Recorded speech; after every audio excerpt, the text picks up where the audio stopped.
जो काम करने का मुझे अवसर मिला। आप तो सब जानते हैं कि ये पूरे 3-3.5 साल में 2 साल तो कोविड के संकट के दौर से गुजरा। मैं जैसे ही मुख्यमंत्री जी ने चौथी बार, शिवराज जी ने शपथ ली और मैंने स्वास्थ्य मंत्री की शपथ ली और कोविड के संकट का दौर आ गया। ऐसी बीमारी जिसको दुनिया, भारत नहीं पूरी दुनिया अचंभित थी कि जिसकी कोई दवाई नहीं थी, जिसकी कोई वैक्सीन नहीं थी, जिसका कोई इलाज नहीं था, इसका क्या होगा। लेकिन भारत के प्रधानमंत्री आदरणीय नरेंद्र मोदी जी के नेतृत्व में, जब शुरुआत में आपको याद होगा जब 21 दिन का लॉकडाउन लगाया जी, तो बहुत सारे लोग प्रश्न चिन्ह कर रहे थे कि इसे लॉकडाउन की क्या जरूरत। लेकिन बाद में सब लोगों ने, देश ने नहीं पूरी दुनिया ने इस बात को स्वीकारा और मध्य प्रदेश के अंदर शिवराज सिंह चौहान जी के नेतृत्व में जो एक जनभागीदारी का मॉडल बनाया, जिसमें सारे मंत्रियों के लिए एक एक जिला, बल्लभ भवन में बैठे हुए एक एक वरिष्ठ आईएएस के लिए एक एक जिला, जिलों में क्राइसिस कमेटी जिसमें सारे जनप्रतिनिधि, सामाजिक कार्यकर्ता, सभी दलों के कार्यकर्ता, धार्मिक गुरुओं को भी उसमें शामिल किया। और सिर्फ जिला क्राइसिस कमेटी नहीं, block crisis committee, panchayat crisis committee, village crisis committee बनाकर जिस तरीके से उस पूरे 2 साल में कोविड के संकट के दौर में काम हुआ और प्रधानमंत्री जी ने एक कम समय के अंतर्गत वैक्सीन, स्वदेशी वैक्सीन देश के वैज्ञानिकों के साथ मिलकर बनाकर तो तैयारी, पूरे भारत के लोगों को तो फ्री ऑफ कास्ट वैक्सीन मिली, लेकिन दुनिया के 100 देशों के लिए भी जान बचाने के लिए भारत की वैक्सीन वहां पर भी उपलब्ध कराई गई। तो ये जो 2 साल उसमें निकले, लेकिन आज हम कह सकते हैं कि मध्य प्रदेश में उस दौर में आपने देखा होगा जब लोग इस बात को समझे कि स्वास्थ्य क्या होता है, जब आईसीयू के बेड की आवश्यकता पड़ रही थी, जब लोगों को ऑक्सीजन की आवश्यकता पड़ रही थी, जब लोगों के लिए रेमडेसिविर इंजेक्शन की आवश्यकता पड़ रही थी, तब हम लोगों ने दूसरे प्रदेशों से टैंकरों के द्वारा ऑक्सीजन प्रदेश के अस्पतालों में उपलब्ध कराई और खाली टैंकर को हवाई जहाज में रखकर पहुंचाए कि जल्दी पहुंच जाए और अस्पताल में फिर से ऑक्सीजन मिल जाए। हम मुख्यमंत्री ड्राइवर से बात करते थे, जबलपुर टैंकर कब पहुंचेगा, 2 अस्पतालों को वहां ऑक्सीजन मिलेगी, उसके बाद पन्ना कब पहुंचेगा, फिर पन्ना से छतरपुर कब पहुंचेगा, दमोह कब पहुंचेगा, दवाइयों की व्यवस्था, टेम्परेरी अस्पतालों की व्यवस्था, जो प्राइवेट अस्पताल थे उनको पूरा इक्वायर करके सारी व्यवस्थाएं और इवन मेडिसिन के किट डोर टू डोर उपलब्ध करा के ये पूरा काम। एक बात बताइए, हमारा जो सवाल था वो सवाल बहुत स्पष्ट था कि भाई कांग्रेस में 3 दशक से ज्यादा समय बिताए वो ज्यादा बढ़िया था या 3 साल भाजपा में बिताए वो बढ़िया था। आपने कहा भाई ये 3 साल बेमिसाल, लगता है पहले ही आ जाता, गलती कर दी, देर में आया। पर क्यों? तो आप हमें बताने लगे वो कोविड में ऐसा था तो हवाई जहाज से हमने टैंकर भेजा। हमारा सवाल आपसे ये है, मैं जो कह रहा हूं उससे आप सहमत हैं या नहीं, हुआ या नहीं? नहीं, अभी सवाल, अभी सवाल रुकिए ना, इतनी जल्दी क्या है? अभी तो बैठे हैं आप, इतने लोग भी बैठे हैं, तसल्ली से सुनना चाहते हैं। बिल्कुल, आप बताइए। और इनका तो बड़ा संकट है, 3 दशक तक आपका विरोध किए, अब आपकी जय जयकार करनी है, तो थोड़ा समझे तो सही कि आपको कितनी, भाई ऐसा है जो विकास आज हो रहा है जी मध्य प्रदेश के अंदर, आज मध्य प्रदेश देश में किस तरीके से आगे बढ़ रहा है, अगर आप कहें तो मैं पूरा बता दूंगा। नहीं, मैं तो विकास 3 साल में ही हुआ ना, क्योंकि 2003 से 2018 तक तो आपने बड़ी दमदारी से बताया कि प्रदेश बर्बादी की ओर जा रहा है। नहीं, देखिए ऐसा है, 2020 से लेकर 2023 में मध्य प्रदेश की काया पलट हो गई।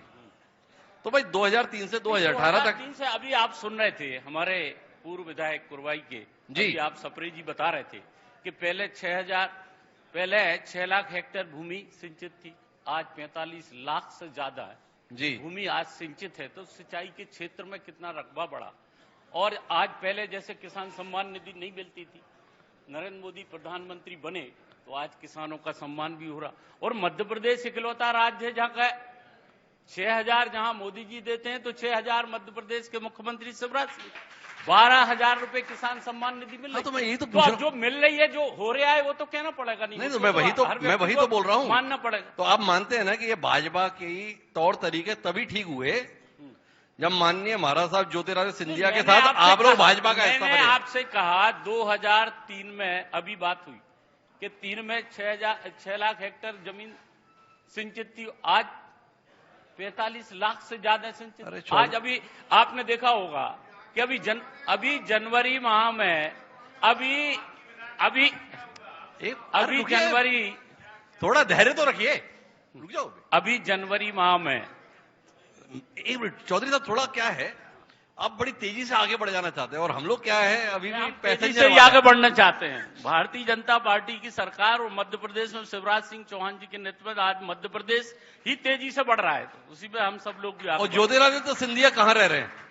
और ज्योतिरादित्य सिंधिया कहाँ रह रहे हैं? ज्योतिरादित्य सिंधिया भारतीय जनता पार्टी के वरिष्ठ नेता हैं। आप जानते हैं कि आज उनके पास स्टाफ का मंत्रालय है, नागरिक उड्डयन विभाग का मंत्रालय है, और देश में किस तरीके से आज हवाई सेवाएं बढ़ रही हैं, ये आप सब जानते हैं। पिछली बार भाजपा का नारा था, आपने तो सामना किया था चौधरी साहब, पिछले चुनाव में 2018 में भाजपा का नारा था, माफ करो महाराज, हमारा नेता शिवराज। अब जानना है इस बार क्या नारा लेके जाएंगे? देखिए, शिवराज जी साथ हैं, महाराज जी साथ हैं, मोदी जी साथ हैं, और सारी भारतीय जनता पार्टी एक साथ। आपने नारा नहीं बताया भाई, माफ करो जिस व्यक्ति के लिए कहा था माफ करो महाराज, इस बार क्या इरादा है? देखिए, मध्य प्रदेश में आज विकास जी, आप देख रहे हो, अभी विकास पर्व चल रहा है जी, आपने जाना होगा, इसके पहले विकास यात्रा निकाली थी जी। अच्छा, विकास पर्व का क्या मतलब होता है जी? त्योहार का, त्योहार जी, त्योहार मतलब विकास का त्योहार मन रहा है मध्य प्रदेश के अंदर। मध्य प्रदेश की जनता आज त्योहार मना रही है, इतना विकास हुआ है। तो विकास आज अगर मैं आपको बताऊं तो ऐसे अनेक मुद्दे हैं जी, जिसमें अगर ऐसे अनेक आंकड़े भी हैं जिसमें आज मध्य प्रदेश देश में नंबर 1 की ओर बढ़ रहा है। अच्छा, अगर आप स्वच्छता को बात देखें तो स्वच्छता में मध्य प्रदेश देश में नंबर 1 जी। इंदौर पिछले 6 साल से लगातार देश में नंबर 1 पर। अगर 5 लाख तक का इलाज आयुष्मान कार्ड के द्वारा अगर फ्री में आज देशवासियों को मिल रहा है, आप देख रहे हो जब मोदी जी प्रधानमंत्री बने तभी ये आयुष्मान योजना की योजना बनी, और आज प्राइवेट अस्पताल में, इसके पहले कभी प्राइवेट अस्पताल में फ्री में इलाज नहीं होता था, उसमें भी कार्ड बनाने में मध्य प्रदेश देश में नंबर 1। ऐसी अनेक, आप अगर कृषि विकास दर की हम बात करें, मध्य प्रदेश के विकास दर की हम बात करें तो मध्य प्रदेश की विकास दर भी आज देश में मध्य प्रदेश नंबर 1 पर है। अगर मातृ वंदना योजना में हम उठाकर आप बात करो, उसमें भी मध्य प्रदेश आज नहीं, हम तो बात करेंगे, तो आज मध्य प्रदेश विकास के आगे बढ़ रहा है। अच्छा, ये नर्सिंग कॉलेज में परीक्षा न कराने के मामले में भी मध्य प्रदेश नंबर 1 बन रहा है, इस पर कुछ कहिए। क्या बताया आपने? नर्सिंग कॉलेज की परीक्षाएं जी पिछले 3 साल से नहीं हो रही, इसमें भी मध्य प्रदेश नंबर 1 हो गया, इस पर कुछ कहिए। इसमें देखिए ऐसा है कि ये आपको मामला पता है कि ये मामला कोर्ट में भी क्यों है, में चल रहा है, क्यों है? ये तो कोई भी कोर्ट में तो कोई भी जा सकता है। नहीं, आप पूरे देश में को भी लगा रहे हैं। प्रभु राम जी, आप जैसा गुणी आदमी। अच्छा, आप इसी की बात कर रहे हैं, नर्सेज की बात, तो मैं आपको बताना चाहता हूं 2020 और यह है 2023, हमने 52% HR अस्पतालों में बढ़ाया, 52%, चाहे डॉक्टर हो, चाहे स्टाफ नर्स हो, चाहे पैरामेडिकल स्टाफ हो। मैं आपको बताना चाहता हूं, मध्य प्रदेश में हमने आज मुख्यमंत्री शिवराज सिंह चौहान जी के नेतृत्व में क्लास 1 स्पेशलिस्ट की भर्ती डायरेक्ट PSC से हो रही जी, क्लास 1 की भर्ती डायरेक्ट PSC से हो रही। अभी 1450 डॉक्टर मेडिकल ऑफिसर की अभी इंटरव्यू चल रहा है, 193 डेंटल के आज इंटरव्यू चल रहा है, और मैंने आपको बताया कि उसमें स्टाफ नर्स भी हैं, उसमें ANM भी हैं, उसमें अन्य भी हमारे जो। अब मेरा सवाल है, अगर आप धैर्य से सुन पाए तो। बिल्कुल, हम सुन ही रहे हैं धैर्य से। प्रभु राम जी ये बता रहे हैं हमको कि देखो क्या कमाल का काम हो रहा है, क्लास 1 ऑफिसर की भर्ती डायरेक्ट हो रही है, पर यह साल कौन सा है? यह साल है 2023। मध्य प्रदेश में भाजपा की सरकार कब बनी? 2003। तो 2003 से लेकर 2020 तक भाजपा ने क्या किया? क्या आप नहीं मानते हैं भाजपा को काम करने का तरीका। अब मैं विदिशा में बैठा हूं, अब आपने जब क्वेश्चन किया, अरे सवाल तो पूरा होने दो। क्या आपको नहीं लगता है कि भाजपा को काम कैसे करते हैं ये तब समझ में आया जब आप सब भाजपा में आ गए, तब से ये सब होना शुरू हुआ? देखिए, ऐसा है, आज हम भारतीय जनता पार्टी में हैं और भारतीय जनता पार्टी मैंने आपको बताया इसके पहले भी काम। अब मैं आपसे पूछना चाहता हूं कि ये विदिशा का मेडिकल कॉलेज कब खुला? वही शिवराज सिंह चौहान ने मध्य प्रदेश की भारतीय जनता पार्टी की सरकार ने तो खोला यहां पर। आज पहले 6 मेडिकल कॉलेज थे, आज मध्य प्रदेश के अंदर 25 मेडिकल कॉलेज खुले। ये भी तो भारतीय जनता पार्टी के कार्यकाल में ही। ये ऐसा नहीं कि अभी ये 3 साल में आज 25 मेडिकल कॉलेज होगा। तो ये शिवराज सिंह चौहान जी का जो कार्यकाल। क्या आप बिल्कुल नहीं मानते कि आपके आने से भाजपा को कोई फायदा हुआ? हम तो लगातार बताने की कोशिश कर रहे हैं दर्शकों को कि भाई आप जैसे गुणी लोग जब भारतीय जनता पार्टी का हिस्सा बने तो देखिए भारतीय जनता पार्टी के तौर तरीके में कितना बदलाव आ गया। आज मैं तो आप इस बात से इनकार क्यों कर रहे हैं? सरकार किस बात से डर रहे हैं? एक सरकार में तो किसी बात से नहीं डर रहा हूं। तो फिर क्यों नहीं मानते कि आपके आने से? डरता तो आपके इनवाइट करने पे मैं आता ही नहीं यहाँ पर है। मैं तो आऊंगा, आप जो भी आप। तो फिर जाके आप ये तो बताइए भाई, भाजपा के आने से आपको लाभ हुआ, साफ दिखता है। आपके साथ जितने आए उनको भी लाभ हुआ, ये दिखता है। पर भाई आपके आने से भाजपा को भी तो कुछ लाभ हुआ होगा। तो हम तो वो पूछ रहे हैं भाई, प्रभुराम चौधरी जी, गोविंद सिंह राजपूत और तमाम नामचीन। तो आप आकलन करिए, मैं अपने मुंह से मैं क्या कहूं कि क्या लाभ हो रहा है क्या नहीं। आप आकलन करिए कि हमारे आने से, मेरे स्वास्थ्य मंत्री बनने से, मुख्यमंत्री शिवराज सिंह चौहान जी को चौथी बार बनने से, पहले 6000 सम्मान निधि मिलती थी, जब चौथी बार हमने शिवराज सिंह चौहान जी को मुख्यमंत्री बनाया तो आज 12000 मिलने लगी। आज किसानों की सम्मान निधि नहीं, 4000 तो उनने उपचुनाव के समय ही। और अभी राजगढ़ की धरती से केंद्रीय रक्षा मंत्री जी आए थे, वहां से उन्होंने कहा कि अब 10,000 की जगह एक साल में 12,000 किसानों को सम्मान निधि मिलेंगे। अब चौथी बार मुख्यमंत्री शिवराज सिंह चौहान जी बने जी, तो आज लाडली बहनों के खातों में 1000 रुपए तो आने ही लगे। और उन्होंने कहा है कि चिंता मत करो, आगे 3000 तक ले जाऊंगा जी। तो अब ये तो आपको खुद आकलन करना है। नहीं भाई, शिवराज चौथी बार जब बने शिवराज सिंह चौहान जी, तो आज मध्य प्रदेश किस तेजी के साथ में आज देश में आगे बढ़ रहा। भाई शिवराज जी तो बताते हैं मेरे आने से क्या क्या बदला। हमने आपसे सवाल कर लिया, आप बताने से क्यों बदल रहे हैं? मैं भी तो उसी कैबिनेट का अंग हूं ना। तो आप बताइए ना। उसी कैबिनेट का अंग हूं, अब उसी में जो सरकार की हैसियत से ही मैं तो बात 3 साल में ऐसा कुछ नहीं कर पाए कि ये 3 महीने में सब कुछ कर देने के लिए बिल्कुल दौड़ लगा दिए हैं। संविदा कर्मचारियों के संदर्भ में, आंगनबाड़ी कार्यकर्ताओं के संदर्भ में, लाडली बहनों के संदर्भ में, मतलब 3 साल तक क्या करते रहे भाई? ये तो अभी आपको पता चला युवाओं के लिए कमाओ, सीखो, जरूरी है। आपने देखा होगा, आप रिकॉर्ड उठा कर देख लें जी, चाहे पूरे 3 साल का उठा के देख लें, चाहे पिछला उठा के देख लें जी। शिवराज सिंह चौहान जी वल्लभ भवन में अकेले में नहीं बैठते हैं। आप अगर उठा के देखेंगे तो किसी न किसी जिले में, आज नहीं जी, इसके पहले से उठा के देख लिए, वो जनता के बीच में ही हमेशा रहते हैं। और जनता की जो समस्याएं जब जब जैसी जैसी आती जाती है उनका सब करना है। आज भी इतने काम हो गए, लेकिन अभी भी बहुत सारे काम करना है। शिवराज जी तो मध्य प्रदेश को, जहां नरेंद्र मोदी जी भारत को देश में पूरी बात, भारत को दुनिया में आगे ले जाना चाहते हैं, तो आज मध्य प्रदेश मुख्यमंत्री शिवराज सिंह चौहान जी के नेतृत्व में आज देश में, मैंने जितने बताया किस तेजी से आगे बढ़ रहा है। नहीं, दुनिया में देश को नंबर 1 बनाना चाहते हैं नरेंद्र मोदी जी, और फिर प्रभुराम जी रुक गए। शिवराज जी मध्य प्रदेश को कहां बनाना चाहते हैं? शिवराज जी मध्य प्रदेश को कहां बनाना चाहते हैं?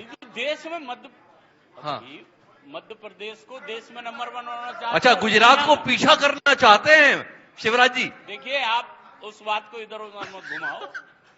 अभी आप अमेरिका में, अमेरिका के अंदर नरेंद्र मोदी जी गए जी, अभी गए, आपको है जानकारी जी।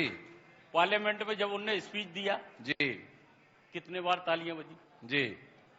तो दुनिया में आगे नहीं बढ़ रहा देश, सम्मान बढ़ रहा है नहीं बढ़ रहा?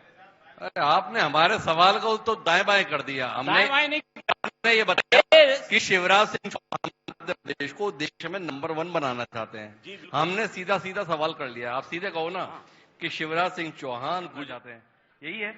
नहीं, देखिए ऐसा है, हर प्रदेश आगे बढ़ना चाहता है जी। तो शिवराज सिंह जी अगर मध्य प्रदेश के मुख्यमंत्री हैं तो मध्य प्रदेश की चिंता नहीं करेंगे। अच्छा, तो फिर ये नहीं बताइए, करेंगे। अच्छा ये बताइए, शिवराज सिंह चौहान मध्य प्रदेश की ये चिंता हाँ। 2020 के बाद से कर रहे हैं या पहले भी कर रहे थे? वो कर रहे थे लगातार तो कर रहे हैं। तो जनता ने फिर 2018 में उन्हें नकार क्यों दिया? लगातार कर रहे हैं तो 2018 में जनता ने क्यों नकार दिया? एक दिन में नहीं हो जाते, स्टेप बाय स्टेप ही आगे हम लोगों को बढ़ते हैं और उसी हिसाब से आप देख रहे हो तेजी के साथ। तो 2018 में शिवराज सिंह चौहान के नेतृत्व में भाजपा क्यों हार गई थी 2018 में? देखिए आप तो 2023 में भारतीय जनता पार्टी की सरकार शिवराज जी के नेतृत्व में आ रही है, पुरानी बातें छोड़ो, आगे की कदम बढ़ाई। तो आप इसमें ध्यान नहीं देना चाहते कि 2018 में क्यों हार गई थी भाजपा? 2018 में क्यों हार गई थी भाजपा? नहीं, हम तो 2023 में भारतीय जनता पार्टी की सरकार शिवराज सिंह चौहान जी के नेतृत्व में बनेगी, आप जनता से। अच्छा एक बात बताइए, भाजपा में आने के बाद आपका नेता बदल गया क्या? भाई पहले तो आप लोग सिंधिया जी के लिए सब कुछ करने को तैयार होते थे, ये सपना टूट गया क्या आपका? नहीं, कि ज्योतिरादित्य सिंधिया जी हमारे मुख्यमंत्री हैं, वो भी हमारे नेता हैं, सिंधिया जी हमारे नेता हैं, वो भी केंद्रीय मंत्री हैं, और सबसे बड़े नेता हमारे नरेंद्र मोदी देश के प्रधानमंत्री जी हैं। हर एक हमारे सभी नेता हैं, हमारे सामने बैठे हुए हमारे वरिष्ठ नेता हैं, ये भी सभी नेता हैं, ऐसा तो कुछ है नहीं। लेकिन कमलनाथ जी भी मुख्यमंत्री थे, उस समय तो आपसे बर्दाश्त ना हुआ, उस समय तो लगता था नहीं ज्योतिरादित्य सिंधिया को मुख्यमंत्री होना चाहिए। नहीं, ये तो 2018 में कांग्रेस ने सिंधिया जी के चेहरे को आगे किया। कैसे कैसे कैसे कि उनको मुख्यमंत्री बनाएंगे। नहीं, कैसे किया था? कौन सा वादा किया था? कैसे किया कि मुख्यमंत्री बनाएंगे? ये कब कहा था? ये चेहरे हैं ना आप बताओ ना। प्रभु राम जी जैसा गंभीर राजनेता हमारे बीच में है, हाँ। वो कृपया ये रोशनी दें कि कांग्रेस पार्टी ने कब 2018 के चुनाव में ये कहा था कि हमें अगर बहुमत मिलेगा। मैंने कहा तो जो आगे करा, मैंने ये नहीं कहा कि मुख्यमंत्री। कैसे आगे किया? मुख्यमंत्री की बात नहीं करते। कैसे आगे किया? कैसे आगे किया? चुनाव अभियान समिति का अध्यक्ष उनको बनाया। तो क्या हम माने कि नरेंद्र सिंह तोमर 2023 में प्रदेश के मुख्यमंत्री बनेंगे? क्योंकि इस बार चुनाव अभियान समिति का संयोजक भारतीय जनता पार्टी ने केंद्रीय कृषि मंत्री नरेंद्र सिंह तोमर को घोषित किया है। उम्मीद करें। भारतीय जनता पार्टी अनुशासित पार्टी है, कैडर बेस्ड पार्टी है, जो निर्णय करती है भारतीय जनता पार्टी का एक एक कार्यकर्ता उसको फॉलो करता है। अच्छा, कांग्रेस में आप अराजक थे, यहाँ के अनुशासन बद्ध हो गए। कांग्रेस में अराजक थे। कांग्रेस में अगर अनुशासन होता तो हमें इधर आने की आवश्यकता ही नहीं पड़ती। तो अब इस बात को आगे बढ़ाते हैं प्रभुराम जी, और जहां हम आए हुए हैं यहां के लिए बात करते हैं। विदिशा के संदर्भ में जब हम सत्रों की बात कर रहे हैं तो लोग यहां के अस्पतालों को लेकर बड़े परेशान हैं। लोग कह रहे बिल्डिंगें हैं, डॉक्टर नहीं है। सागर इधर विदिशा में तो सबका कहना है भाई बिल्डिंग से इलाज हो जाता है क्या? मैंने अभी आपको बताया, शायद आपने सुना, मैंने गौर से नहीं भर्ती कर रहे हैं 52% HR जी 2020 की तुलना में हमने बढ़ाया जी। डॉक्टर भी बढ़ाए हमने, स्पेशलिस्ट भी बढ़ाए हमने, ANM भी बढ़ाई हमने, स्टाफ नर्स भी बढ़ाए, और अभी भी मैंने आपका अब आप पता करेंगे तो अभी PSC में 3 शिफ्टों में डॉक्टरों के इंटरव्यू चल रहे हैं पूरे महीने में। 1450 मेडिकल ऑफिसर की सिलेक्शन जैसे ही PSC से हो जाएगा, अगस्त में उनकी नियुक्ति हो जाएगी। स्पेशलिस्टों की कई, जैसे गायनेकोलॉजिस्ट, एनेस्थेटिक्स, हमने कई पैथोलॉजिस्ट पोस्टिंग कर दी। मेडिकल स्पेशलिस्ट का भी सिलेक्शन अभी PSC ने करा है, उसकी भी जल्दी पोस्टिंग होने वाली। आपके डेंटिस्ट की भी 193 के इंटरव्यू चल रहा है। इतनी संख्या में आज बढ़ रहा है। आप तो बहुत डरा रहे हो प्रभुराम जी। डरा नहीं रहे हम तो। नहीं, डरा इसलिए रहे हो। किया है तो हम बोलेंगे। नहीं, डरा इसलिए जो बात नहीं, डरा इसलिए रहे हो क्योंकि आपके जैसे इंटरव्यू होते हैं और लिस्ट निकलती है, उसके साथ ही विवाद हो जाता है, और विवाद होते ही उसे रोक दिया जाता है। अब जैसे पटवारी में रोक दिया आपने परिणाम घोषित होने के बाद, ये जितने भी डॉक्टर और बाकी आप पदों के विषय में बता रहे हैं, रोक तो नहीं देंगे? रोक तो नहीं देंगे घोषित करके? काहे के लिए रोक देंगे? जैसे पटवारी रोक दिया। पटवारी में अगर लोगों ने आपत्ति की तो उनका जांच करा लेंगे, इसमें क्या है? तो ठीक है, अगर कोई आपत्ति की है तो उसके लिए मुख्यमंत्री जी ने कहा हम उसकी जांच करा लेंगे। तो आपने अपने महकमे में तो सब ठीक ठाक कर रखा है ना, ऐसी कोई नौबत तो नहीं आई आरोपों की? आपको सबको पता है, मुझे नहीं क्या, पूरी मध्य प्रदेश इस बात को देख रही कि भैया कैबिनेट में ये तय किया कि 25% स्पेशलिस्ट हम डायरेक्ट पीएससी के द्वारा सिलेक्ट करेंगे। 75 हमारे पुराने जो डॉक्टर हैं उनको हम क्रमोन्नति करके आगे बढ़ाएंगे। ये सारे, ये पहली बार हम लोगों ने हमने बात रखी, मुख्यमंत्री जी ने उसको पास किया, उसका सिलेक्शन चल रहा है, तो हम डॉक्टरों की पूर्ति आज करने को जा रहे हैं, जिससे अस्पताल, मैं आपको बताना चाहता हूं कि आज अगर आप अस्पताल के बारे में पूछना चाहते तो मैं आपको बताना चाहता हूं, आज जिला अस्पताल के अंदर जी एक जिला अस्पताल में सीटी मशीन की सुविधा उपलब्ध, एक जिला अस्पताल में 3-3, 4-4, 6-6 डायलिसिस की मशीन है, डायलिसिस की सुविधा होती, वहां पर कीमोथेरेपी की सुविधा है। पहले 300 प्रकार की दवाई थी, आज 500 से ज्यादा प्रकार की दवाइयों की आज उपलब्धता है। 132 प्रकार की जांचें आज डिस्ट्रिक्ट अस्पताल में हो रही, और ऐसा नहीं कि डिस्ट्रिक्ट अस्पताल में, हमने जो मध्य प्रदेश के उप स्वास्थ्य केंद्र जितने उन सबको हेल्थ एंड वेलनेस सेंटर बनाया। एक हेल्थ एंड वेलनेस सेंटर पर एक सामुदायिक स्वास्थ्य अधिकारी की नियुक्ति की। मैं हर मंडे को 2 जिला अस्पतालों के, जिला अस्पताल, उप स्वास्थ्य केंद्र, प्राथमिक स्वास्थ्य केंद्र, सामुदायिक स्वास्थ्य केंद्र में बात करता हूं। आज ही मैं सुबह 9 बजे बात कर रहा था, मैं सिंगरौली जिले के जिला अस्पताल में मैंने बात की, उप स्वास्थ्य केंद्र मैंने बात की, प्राथमिक स्वास्थ्य केंद्र मैंने बात की, उज्जैन जिले के जिला अस्पताल में मैंने मरीजों से बात की, आयुष्मान में जो प्राइवेट अस्पताल है उन पेशेंटों से डायरेक्ट बात करता हूं और वहां से फीडबैक लेता हूं। उसके बाद जो सुधार की आवश्यकता होती है उसको हम लगातार सुधार कर रहे हैं, जिससे अच्छे से अच्छा बेहतर सुविधाएं मध्य प्रदेश आप यहां से बैठ के मिल सके। प्रभुराम जी, सिंगरौली तक के संदर्भ में चिंता कर लेते हैं। अब हमें जानना यह है कि विदिशा जिले के अस्पतालों की क्या हालत है और उसे सुधारने के संदर्भ में आप क्या कर रहे हैं, थोड़ा इतना पर बता दें। भाई इतनी दूर तक तो आप ठीक कर दे रहे हैं, सिंगरौली तक। ये विदिशा जिले के अंतर्गत हमारे साथ में विधायक भी बता रहे थे, बाकी जनप्रतिनिधि भी बता रहे थे, भी मैं बता देता हूं जी। पहले जो डॉक्टर थे, जितने डॉक्टर थे, डॉक्टरों की हमने संख्या बढ़ाई। अभी विधायिका जी बासोदा की बोल रही, 150 बिस्तर का अस्पताल बासोदा में स्वीकृत किया। लटेरी में 50 बिस्तर का अस्पताल हमने स्वीकृत किया, और प्राथमिक स्वास्थ्य केंद्र भी हमने स्वीकृत किए। और जिला अस्पतालों में, जैसे मैं आपको बता रहा हूं, ये सारी सुविधाएं, चाहे आपके सिविल अस्पताल, सिविल अस्पतालों में दवाइयों की संख्या बढ़ी, आपके प्राथमिक स्वास्थ्य केंद्र में दवाई, प्राथमिक स्वास्थ्य केंद्र में 45 प्रकार की जांचें हो रही, एक उप स्वास्थ्य केंद्र में 14 प्रकार की जांचें, 126 प्रकार की दवाइयां। और पर डे आप किसी हेल्थ एंड वेलनेस सेंटर, किसी उप स्वास्थ्य केंद्र में जाओ, वहां पर जो हम लोगों ने सामुदायिक स्वास्थ्य अधिकारी वहां पर पोस्ट किए। मैं आज पूछ रहा था, मैं आपको बता रहा था, सिंगरौली के मैं एक के उप स्वास्थ्य केंद्र में बात कर रहा था, मैंने वहां सीएचओ से बात की, सामुदायिक स्वास्थ्य अधिकारी, कितने पेशेंट आ रहे हैं, बताया एक दिन में 15 से 20 पेशेंट पर डे आ रहे हैं उप स्वास्थ्य केंद्र में। और टेलीमेडिसिन की सेवाएं, टेलीमेडिसिन की सेवाएं उप स्वास्थ्य केंद्र में बैठे हुए हमारा सीएचओ अगर वहां के पेशेंट से डिस्ट्रिक्ट अस्पताल में भी अगर इलाज लेना चाहता है तो वहां से टेलीमेडिसिन के माध्यम से जिले अस्पताल के डॉक्टर से बात करता है, पर्चा वहां बनता है, दवाई वहां उपलब्ध होती, जांच वहां होती है।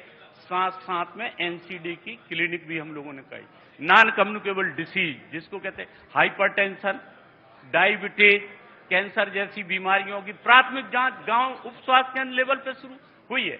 और उसके बाद जो हम लोगों ने हब बनाए, स्पोकन हब, जांचों के लिए मोबाइल पे रिपोर्ट मिल जाती है।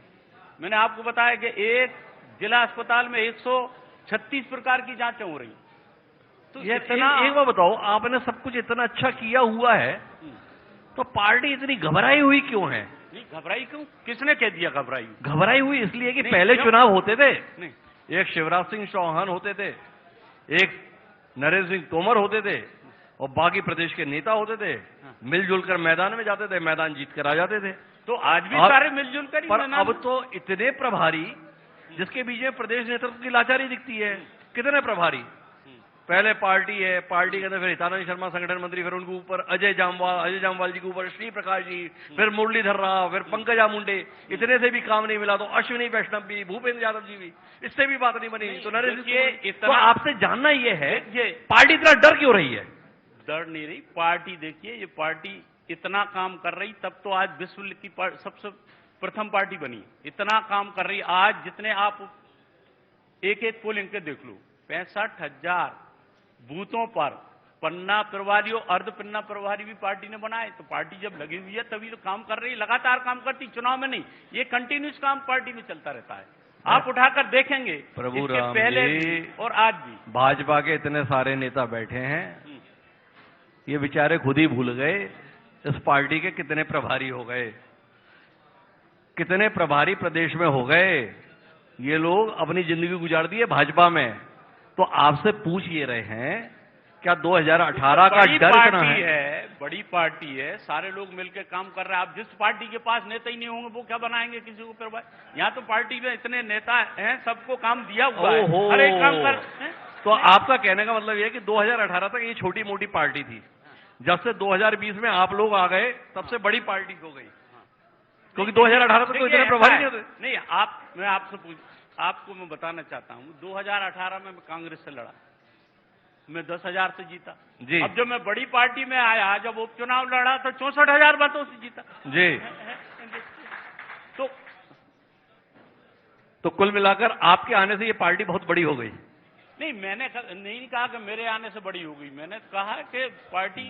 भाई हमारा सवाल समझिए ना भाई, 2018 तक भाजपा को इतने नेताओं की जरूरत नहीं पड़ती थी, 2023 में पड़ रही है। तो हमने सवाल किया भाई पार्टी इतनी डरी हुई क्यों है? तो आपने हमें बताया पार्टी बहुत बड़ी है। आपका ये सोच जी, मैं आपको थोड़ा सा सुधार करें, कोई पार्टी डरी हुई नहीं है, पार्टी पूरी मजबूती के साथ में खड़ी है और सारे लोग एकजुट होकर काम कर रहे हैं। पार्टी में हमारे सब नेता हैं, सब सारे लोग काम कर रहे हैं। और जब चुनाव है भाई, तो चलो आखिरी दौर की बातचीत करते हैं। ये आपके नेताजी का क्या हो रहा है, जिनका नाम है ज्योतिरादित्य सिंधिया? जब कांग्रेस में थे तो सूर्य की तरह दमकते थे। आपने बताया कि चेहरा बनाया था उन्हें पार्टी ने 2018 में, कांग्रेस ने। 2023 के विधानसभा चुनाव में भाजपा में क्या बनाएगी पार्टी उन्हें?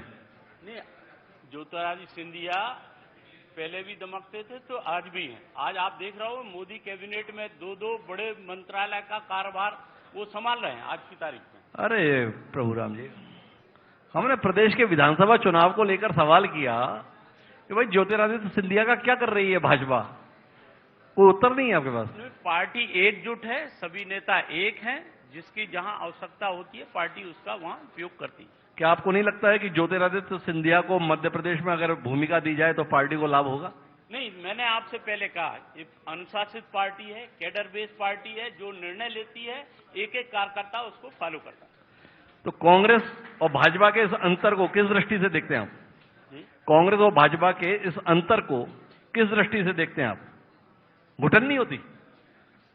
भारतीय जनता पार्टी राष्ट्रवादी पार्टी है और आज आप देख रहे हो कि किस तेजी के साथ, मैंने पूर्व में कहा आपको, मैं फिर दोहरा रहा हूं कि भारत दुनिया में किस तेजी के साथ आगे बढ़ रहा है। और मध्य प्रदेश में आज मैं गरीब आदमी का पक्का मकान का सपना कौन पूरा कर रहा है? आज प्रधानमंत्री आवास बन रहा है, आज गरीबों के लिए फ्री में राशन कौन दे रहा है? आज उज्ज्वला गैस के कनेक्शन किसने दिए?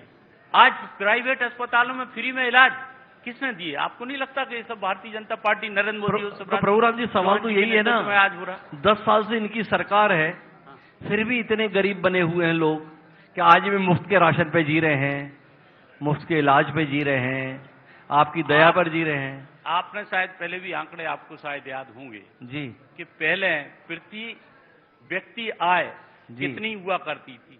11,000 हुआ करती थी। आज प्रति व्यक्ति आय 1,40,000 है। आप अभी आंकड़े आए देश के, उसमें मध्य प्रदेश में जो गरीबी रेखा में जितने लोग रहते उससे 1 करोड़ से ज्यादा लोग आज ऊपर उससे उठ चुके हैं। अभी आज देश के आंकड़े आए, उसमें मध्य प्रदेश को इसमें मतलब नीति आयोग ने यह कहा कि मध्य प्रदेश में गरीबों के लिए। जी, 2 बातों में से एक बात पे रही है ना, या तो मुफ्त के इलाज को अपनी ताकत बताइए, अपनी उपलब्धि बताइए, या लोगों को गरीबी की रेखा से ऊपर उठ गए, इसको बताइए। देखिए ऐसा है, मुफ्त का इलाज भी आप ये नहीं चाहते कि गरीब आदमी के लिए फ्री में इलाज मिले? आप भी चाहते होंगे। मैं मुफ्त के अनाज की बात कर रहा हूं, इलाज की बात नहीं कर रहा, मुफ्त के अनाज की बात कर रहा हूं। नहीं, अगर गरीब आदमी, देखो ये खाद्यान्न का जो अधिनियम जो भारत सरकार के द्वारा बनाया, हर व्यक्ति को कौन सी भारत सरकार के द्वारा, कौन सी भारत सरकार के द्वारा, किसके नेतृत्व की भारत सरकार के द्वारा बनाया गया खाद्य सुरक्षा अधिनियम? कौन सी सरकार के द्वारा? सरकार कोई भी बनाए, मेरी बात सुनिए, लेकिन क्रियान्वयन पालन लोगों को सुविधा बनाया पहले, लेकिन मिल तो नहीं रहा था ना जी। तो आज शिवराज सिंह चौहान नरेंद्र मोदी जी के नेतृत्व में मिल रहा जी। तो अब हम आखिरी सवाल लेते हैं प्रभुराम जी। कुल मिलाकर भारतीय जनता पार्टी अपने विकास संबंधी तमाम दावे, शिवराज सिंह के नेतृत्व में सुशासन, नरेंद्र मोदी का करिश्माई नेतृत्व, इन सारे दावों के साथ 2018 में मैदान में गई थी। इसके बावजूद भी 167 सीटों से 109 सीटों पर सिमट गई थी। इस बार क्या ऐसा कमाल हो जाएगा जिसके चलते आपने नारा दिया है कि अब की बार 200 पार हो जाएगा? तो थोड़ा हम लोगों को बस इतना समझा दें कि सब कुछ करने के बाद 116 सीटें जीत पाने में नाकाम रही भारतीय जनता पार्टी, इस बार 200 पार कैसे जाएगी? देखिए, मध्य प्रदेश की जनता के लिए मैंने आपसे पूर्व में कहा, जब चौथी बार शिवराज सिंह चौहान जी बने, किसानों का सम्मान निधि मध्य प्रदेश में बढ़ाई गई।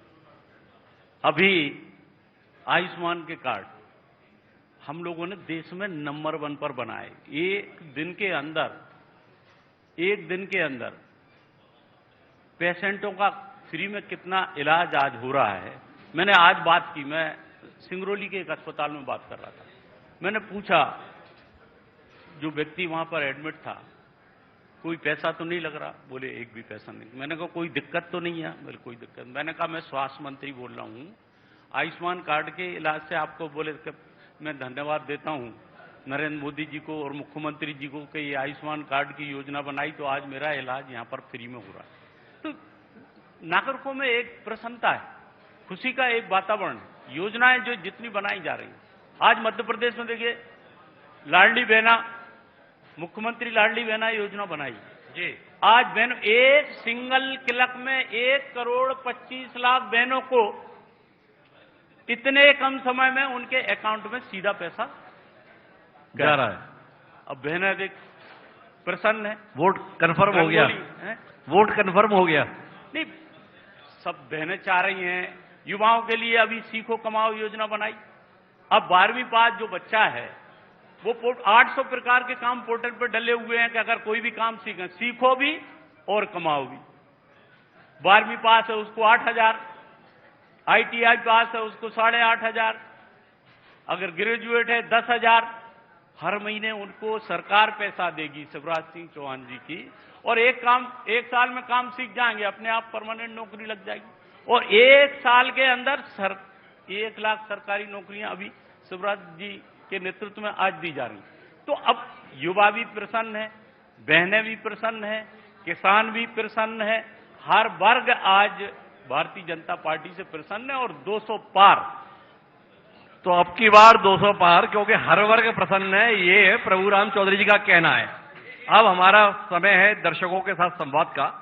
हमें 5 चुनिंदा सवाल दर्शकों के बीच से लेने हैं प्रभुराम चौधरी जी के लिए। मेरा आग्रह यह कि टिप्पणी नहीं, सवाल कीजिएगा, ताकि प्रभुराम जी को भी मजा आए जवाब देने का। जी। माननीय मंत्री जी, Sanchi world heritage tourist place है। सांची बहुत टूरिस्ट आते हैं। भोपाल के बाईपास से सांची की दूरी लगभग 45 किलोमीटर है। पिछले 5 साल में उसको 4 लेन क्यों नहीं बनाया गया? क्यों सड़क की स्थिति खराब है? कितने एक्सीडेंट होते हैं वहां पर?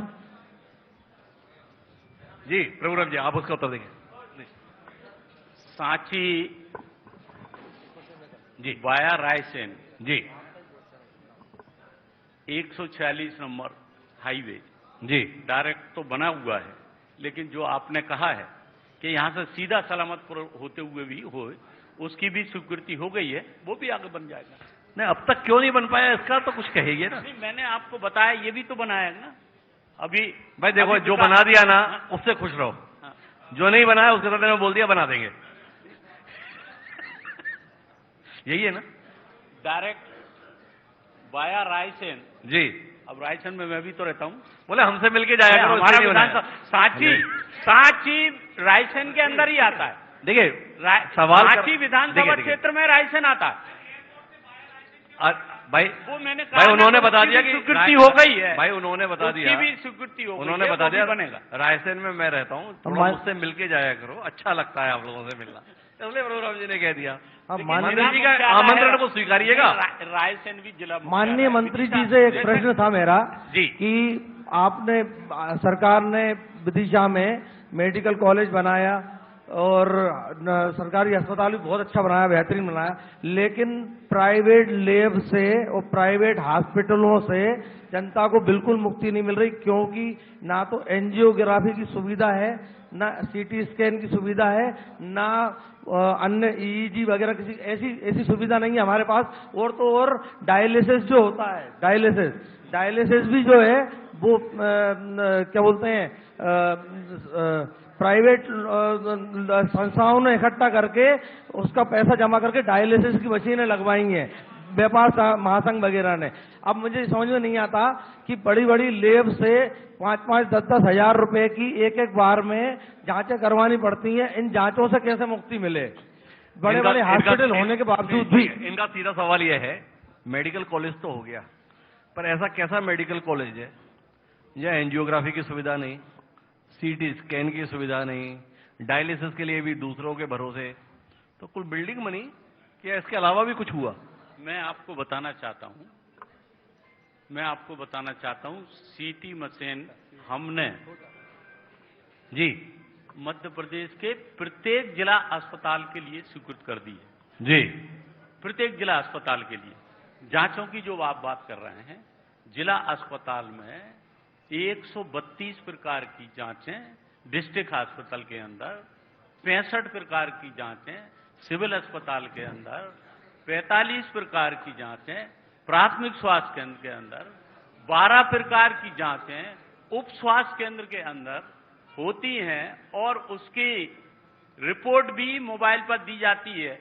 हमारे मित्र ने जो बात उठाई है, अगर कहीं कोई पर्टिकुलर कहीं की प्रॉब्लम होगी तो वो मुझे बता देंगे। प्रोग्राम जी, उन्होंने एक सीधा सवाल किया आपसे, भी हम ठीक कराएंगे। उसे एक सीधा सवाल उन्होंने किया कि भाई आप हर जिला अस्पताल में सीटी मशीन लगवा देंगे, स्वीकृत कर दी, बहुत खुशी की बात।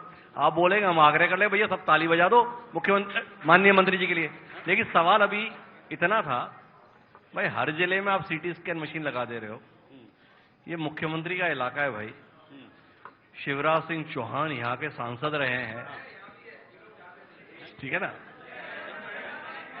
तो यहां पर सीटी स्कैन मशीन के संदर्भ में उनका कहना है कि जांच नहीं होती। मैंने आपको बताया, हर एक देखिए, हर एक दूसरी चीज जी,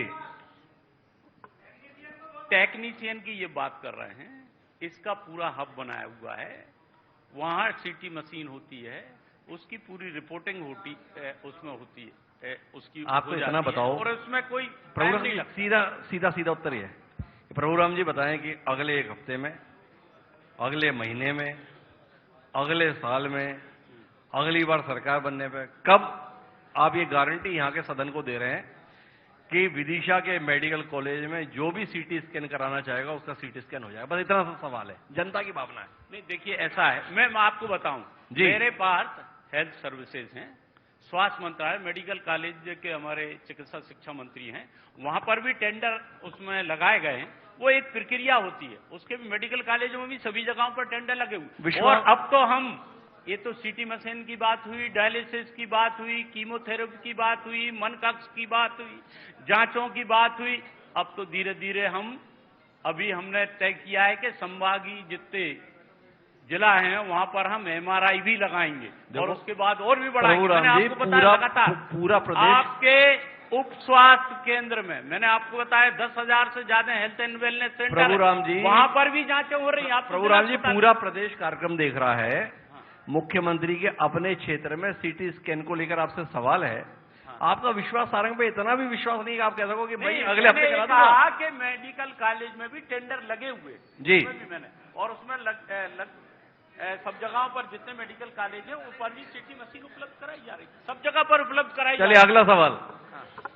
माननीय मंत्री जी ने कहा कि पूरा प्रदेश खुशहाल है, और अगर वाकई में पूरा प्रदेश खुशहाल है तो सांची विधानसभा के लोग भाजपा को क्यों छोड़ रहे हैं? अभी वहां के जिला पंचायत अध्यक्ष अभी वो छोड़ के आ गए, वो बेचारे पुराने नगर पंचायत अध्यक्ष जो थे, जो जड़मूल भाजपाई हैं, वो बेचारे बहुत परेशान हैं। वो ये समझ में नहीं आ रहा है कि वो इनका सवाल है हाँ। कि भाई हर तरफ भाजपा को लेकर अगर इतना माहौल है हाँ, तो फिर जाके आपके साथ या जो लोग भाजपा में आए थे वो छोड़ छोड़ कर कांग्रेस में क्यों जा रहे हैं? आज भी हमारी साथी थी, वो बता रही थी कि कोई जनपद पंचायत का कौन है आप अध्यक्ष, वो आज कांग्रेस में चला गया। ऐसा क्यों हो रहा है? नहीं देखिए, ऐसा है कि ये तो आदमी की अपनी खुद की शिक्षा का सवाल है। उनको अगर ठीक नहीं लग रहा वो उधर चले गए। तो ऐसा यहाँ क्या हो रहा है जो ठीक नहीं लग रहा?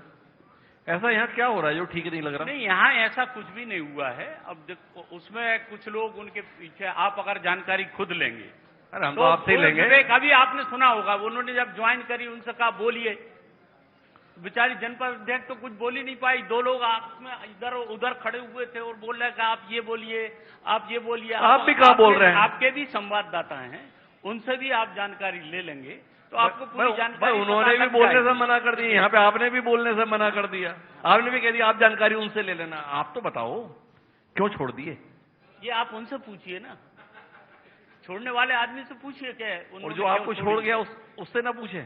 देखिए ऐसा है, अब बहुत सारे लोग ऐसे होते हैं जो चुनाव के समय, चुनाव जब आते हैं, कुछ इधर जाते हैं, कुछ उधर आते हैं। तो इधर से कौन कौन, उधर से कौन कौन आ रहा है? उधर से भी अभी लगातार आ रहे हैं, और अब आगे तो आप देखेंगे, आपको पता लगेगा। अभी नहीं बताएंगे। हमारे साथ में भारतीय जनता पार्टी के जिलाध्यक्ष मौजूद हैं। मैं चाहूंगा एक बार माइक उनके पास लेकर जाएं।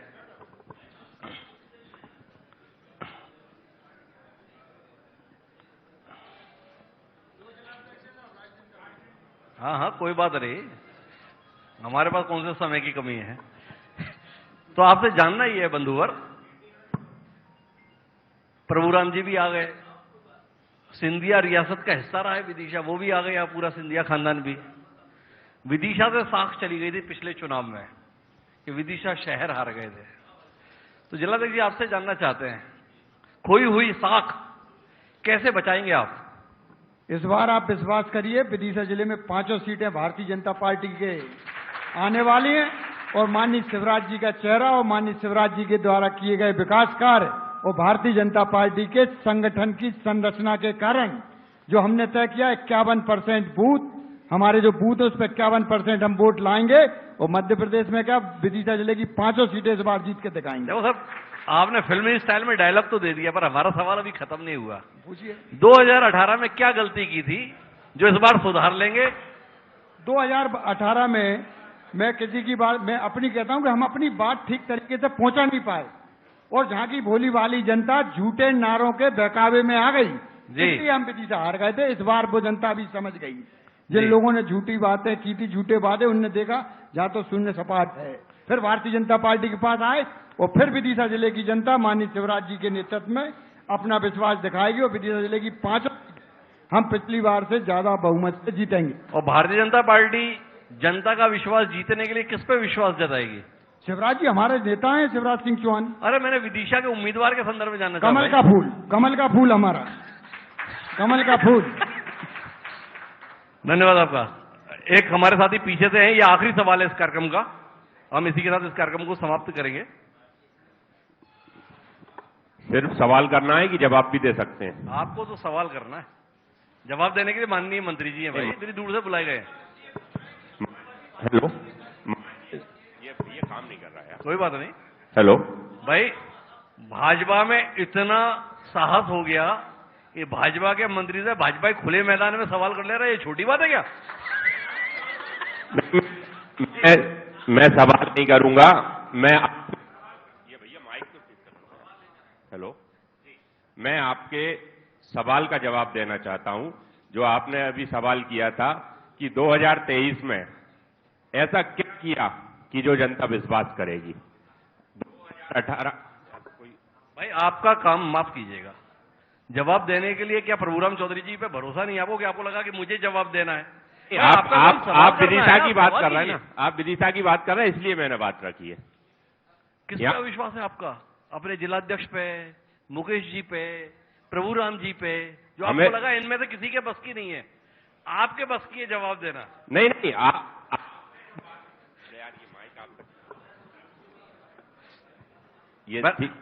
मैं माफी चाहूंगा आपसे। हमने ये सवाल जवाब का सत्र जो रखा है, इसमें अगर आपका प्रभुराम जी से कोई सवाल है? नहीं, मेरा सवाल कोई नहीं, लेकिन हम लोग भी बैठे थे तो हमारी भी इच्छा है बात रखने की, पार्टी के संदर्भ में हम भी रख सकते हैं, इसलिए मैंने माइक लिया। क्या कहना चाहते हैं आप? मेरा कहना यह है कि कांग्रेस पर एक बार लोगों ने विश्वास किया था, जिसका उनको खामियाजा भुगतना पड़ा है, और अभी भी पटरी पे आने में बहुत समय लगा है उनको। जो भारतीय जनता पार्टी की सरकार बनी है, उसी ने किसान को खुशहाल करने का काम किया है। कांग्रेस ने जो 2 लाख का वादा किया था, उसमें किसी का भी कोई कर्जा माफ नहीं किया है, पूरे किसानों को साफ किया था। दूसरा, जो भारतीय जनता पार्टी की सरकार में खेतों तक जो लाइट पहुंचाई गई थी, 1.25 लाख की डीपी 25,000 में माननीय शिवराज जी, माननीय मोदी जी और भारतीय जनता पार्टी की सरकार जो रखवाया करती थी, वो भी अगर बंद करने का काम किया था तो कमलनाथ की सरकार ने किया था। और हमारे दर्शन कराने का काम अगर किसी ने किया था तो शिवराज जी की सरकार ने किया था, और में की जो सरकार मिली तो इन्होंने वो भी बंद कर दिया। हमारी सरकार कथनी और करनी में कोई अंतर नहीं होता है। इन्होंने लाडली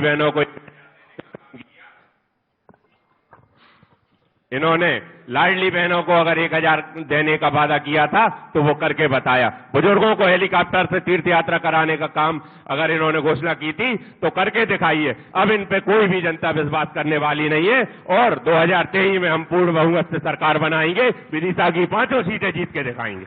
धन्यवाद आपका, आपके संकल्प के लिए, आपके जज्बे के लिए। पर हमारे इस कार्यक्रम के अंतर्गत इतना ही। अब हम कार्यक्रम समाप्त करें। अब आपको भी कुछ जवाब देना है या सवाल करना है? जी, एक मिनट जी। मैं स्वास्थ्य मंत्री जी से एक सवाल करना चाहता हूं, जानना चाहता हूं उनसे कि आपके यहाँ आयुष्मान योजना के तहत जो इलाज होता है उसमें कई शर्तें लगी हुई हैं। क्यों नहीं जो है दिल्ली जैसा जो कि मोहल्ला क्लिनिक वहां बने हुए हैं, और उन मोहल्ला क्लिनिकों में जो इलाज होता है वहाँ किसी प्रकार की कोई शर्त नहीं है, 1 रुपए से लेकर के 50 लाख तक का इलाज वहां पर फ्री होता है, तो क्या मध्य प्रदेश में ऐसा नहीं हो सकता है? जी। आयुष्मान भारत योजना अकेले मध्य प्रदेश में लागू नहीं है, पूरे भारत में लागू है, उसमें दिल्ली भी आता है। ये नरेंद्र मोदी जी ने, देश के प्रधानमंत्री ने पूरे भारतवर्ष के लिए लगाई। मैं थोड़ा संशोधन करूंगा प्रभुराम जी। उनका सीधा सवाल यह है कि दिल्ली में एक सरकार है जो अरविंद केजरीवाल के नेतृत्व में, जिसे आम आदमी पार्टी की सरकार कहा जाता है, वह अपनी जिन योजनाओं को लेकर बड़े गौरवान्वित रहते हैं, उसमें से एक मोहल्ला क्लिनिक योजना है, जिसके अंतर्गत बिना शर्त के वहां के निवासियों को हर किस्म के उपचार की सहूलियत उपलब्ध कराई जाती है।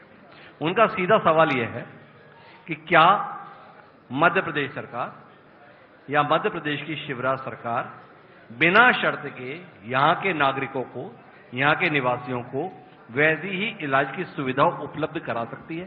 मध्य प्रदेश के अंदर मुख्यमंत्री शिवराज सिंह चौहान जी के नेतृत्व में जितने भी, मैंने अभी आपको बताया उप स्वास्थ्य केंद्र का, ग्रामीण पर्यवेक्षक का, दिल्ली में तो ग्रामीण अब शहरी एरिया है जी। हमने भी मध्य प्रदेश के अंदर शिवराज सिंह चौहान जी के नेतृत्व में संजीवनी क्लिनिक, चाहे विदिशा हो, चाहे रायसेन हो, चाहे भोपाल हो, चाहे इंदौर हो, सारा जगहों पर 25,000 की पॉपुलेशन पर जी संजीवनी क्लिनिक, और जो बड़ा एरिया है वहां पॉली क्लिनिक हम लोगों ने सब जगह खोली है, और नगर निगम को हमने, नगरीय प्रशासन को पैसा भी दे दिया है, जिससे कि नई बिल्डिंग भी बन रही है, तो सब जगह ई संजीवनी क्लिनिक।